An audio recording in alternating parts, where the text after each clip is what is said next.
En lo alto de los Andes, donde el cielo se funde con la roca y el viento canta en lenguas olvidadas, hay un eco que no proviene del trueno, ni del cóndor en vuelo. Es un aullido, profundo, antiguo, como si la montaña misma estuviera advirtiendo: no avances más. Durante siglos, el Imperio Inca gobernó más de 2 millones de kilómetros cuadrados, desde el sur de Colombia hasta el norte de Chile, sin caballos, sin ruedas, sin escritura, pero con una red de caminos más avanzada que cualquier otra en su tiempo. Su poder no estaba solo en sus guerreros o sus ingenieros, había algo más, algo que no se enseña en los libros, algo que los españoles temieron tanto, que decidieron borrarlo de la historia. Hoy te revelaré la verdad sobre el arma más temida del Tahuantinsuyo. No era una espada, no era un ejército, era un animal, un lobo gigante, mitad bestia, mitad espíritu, y su nombre era el Salcayacu. El año era 1532. Francisco Pizarro, con apenas 168 hombres, llegó al norte del Imperio Inca. A su espalda, el poderoso reino de los españoles. Frente a él, el mayor estado precolombino de América, el Tahuantinsuyo. Un imperio con millones de súbditos, fortalezas inexpugnables, y una organización social tan avanzada que los propios conquistadores quedaron atónitos. Pero algo no encaja. ¿Cómo cayó tan rápido? Como un puñado de hombres armados con arcabuces y caballos derrotó a un imperio de millones. Los libros dicen: enfermedades, traición, superioridad tecnológica. Pero hay un detalle que todos omiten, un detalle que aparece entre líneas en crónicas olvidadas, en dibujos quemados, en relatos orales que aún se cuentan en las comunidades altas. El Imperio Inca tenía una guardia secreta, no de hombres, de criaturas, y cuando los españoles llegaron, esas criaturas desaparecieron, como si la tierra misma se las hubiera tragado. La palabra Salca en quechua significa lo salvaje, lo indómito, lo libre. Yacu es agua. Juntos, Salcayacu podría traducirse como el espíritu del agua salvaje o la fuerza que nace de la montaña. Pero no era solo un nombre, era una realidad. El Salcayacu no era un perro, no era un zorro, era un cánido gigante, descendiente de especies prehistóricas que sobrevivieron en los refugios más altos de los Andes, más grande que un puma, más rápido que un venado, con un pelaje gris oscuro que se fundía con la niebla y ojos que brillaban en la oscuridad como brasas encendidas. Según las leyendas orales de los comuneros de Cusco, Apurímac y Puno, estos animales no se domesticaban, se elegían. Solo un alma pura, bendecida por el Inti, el sol, podía ganarse su lealtad. Y cuando eso ocurría, nacía un guardián. Su nombre era Inti Wari, hijo del sol. Nació en un pequeño aílu cerca del glaciar de Lausangate, a más de 5.000 metros sobre el nivel del mar. A los 7 años, una avalancha sepultó su aldea. Solo él sobrevivió, y fue encontrado días después, no llorando, sino acurrucado entre 3 lobos gigantes, alimentado por ellos, protegido por ellos. Los sacerdotes del sol lo llevaron al Cusco. Allí el propio Pachacútec, el más grande de los Zapa incas, lo vio y supo: este niño no era humano común. Hablaba con silbidos, oía sonidos que nadie más escuchaba, sentía el peligro antes de que llegara.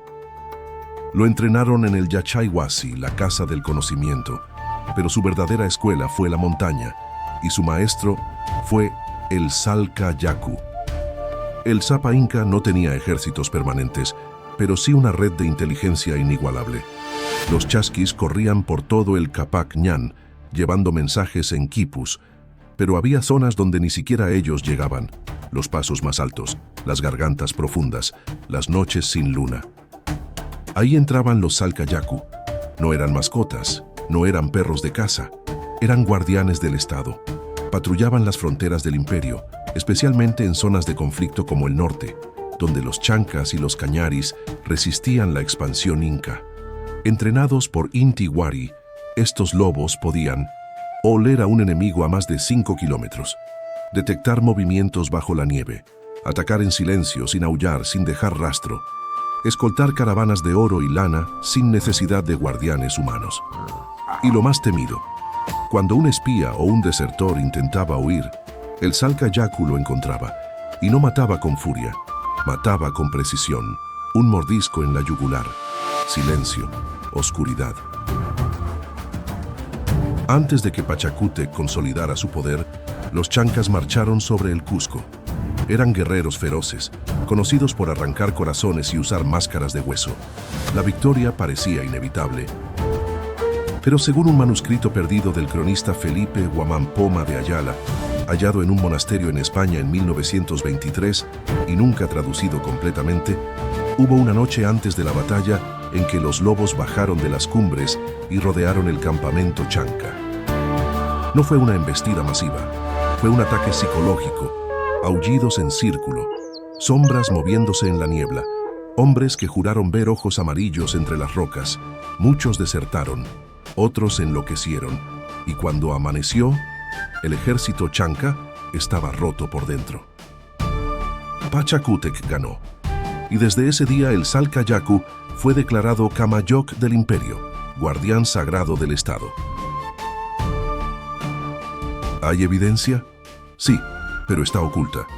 En 1987, arqueólogos en Chavín de Huántar encontraron huesos de un cánido desconocido, 1.8 metros de largo, mandíbulas capaces de partir huesos humanos. Lo llamaron Canis andinus giganteus. El hallazgo fue archivado y nunca se publicó en revistas importantes. En los geoglifos de Paracas, junto a figuras de cóndores y serpientes, hay una forma que parece un lobo con cola larga y orejas puntiagudas. Los investigadores la ignoraron, diciendo que era un zorro, pero su tamaño no coincide. Y en los quipus, esos nudos que aún no entendemos completamente, hay secuencias repetidas que algunos investigadores, como el doctor Gary Hurton de Harvard, han interpretado como animales de vigilancia o criaturas del Apu. Además, ¿por qué los españoles quemaron tantos quipus? ¿Por qué destruyeron templos enteros? No solo por religión, por miedo. Miedo a lo que no entendían. Miedo a lo que no podían controlar. Cuando los españoles llegaron, trajeron caballos, animales que los incas nunca habían visto. Bestias que parecían mitad hombre, mitad bestia. Y al principio, los incas temieron, huyeron. Pero no todos.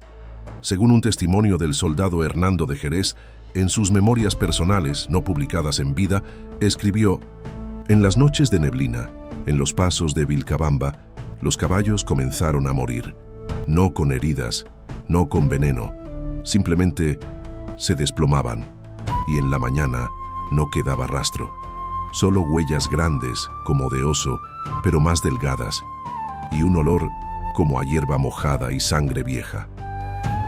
Otro cronista, Agustín de Zárate, mencionó: «Los indios hablan de un animal que vive en las cumbres, que obedece solo al Inca y que ataca a los que profanan el santo lugar». ¿Coincidencia? No, era el Salka Yaku y estaba en guerra. A medida que el imperio caía, los Salka Yaku desaparecieron. Algunos fueron cazados, otros murieron defendiendo a sus guardianes y otros simplemente regresaron a las cumbres, como espíritus que no pertenecen al mundo de los hombres. Inti Wari, según la última crónica oral, se fue al nevado de Ampato con 3 lobos. Nunca más fue visto, pero cada cierto tiempo, en noches de luna llena, los pastores juran oír un aullido y ver sombras moviéndose entre las rocas. Se extinguieron, tal vez, pero en la cosmovisión andina nada verdaderamente muere. Todo regresa. El cóndor vuelve al cielo, el puma a la montaña y el Salka Yaku a la memoria. Hoy en los valles de Puno y Cusco hay perros de pastoreo que no se parecen a ningún otro. Grandes, silenciosos, con mirada intensa. Los comuneros los llaman Alk Cara, perro rojo, pero algunos tienen pelaje gris, ojos amarillos y una lealtad extrema. Genetistas peruanos han encontrado ADN mitocondrial inusual en estos animales, secuencias que no coinciden con perros domésticos ni con zorros andinos. ¿Híbridos? ¿Restos del Salka Yaku? Y en el cane corso o el dogo andino, una raza en desarrollo, criadores buscan revivir ese espíritu. Perros guardianes, fuertes, inteligentes, con instinto de protección innato.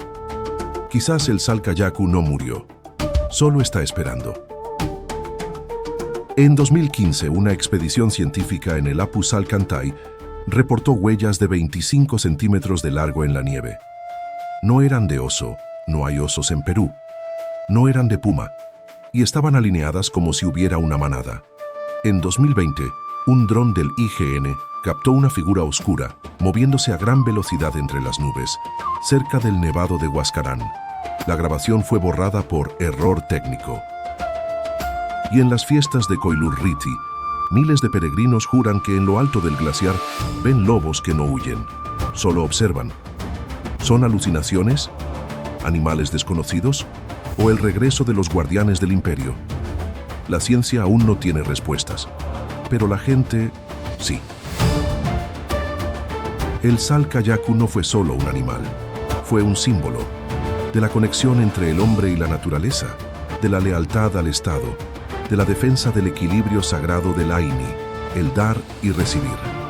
Los incas no necesitaban murallas, tenían montañas, y en esas montañas tenían guardianes, no de piedra, de carne, hueso y espíritu. Hoy, cuando un pastor en Ancash oye un aullido en la noche, no corre, se detiene, hace una ofrenda de chicha y coca y dice: gracias, hermano, gracias por seguir protegiéndonos. Si este video te hizo cuestionar lo que creías saber, déjame un like, suscríbete y comparte con alguien que ame Perú y sus misterios. Porque la historia no siempre está en los libros, a veces está en el viento. Y si quieres descubrir los 7 guardianes secretos del Tahuantinsuyo, desde guerreros invisibles hasta sacerdotisas del trueno, haz clic aquí. Te espero en el próximo video.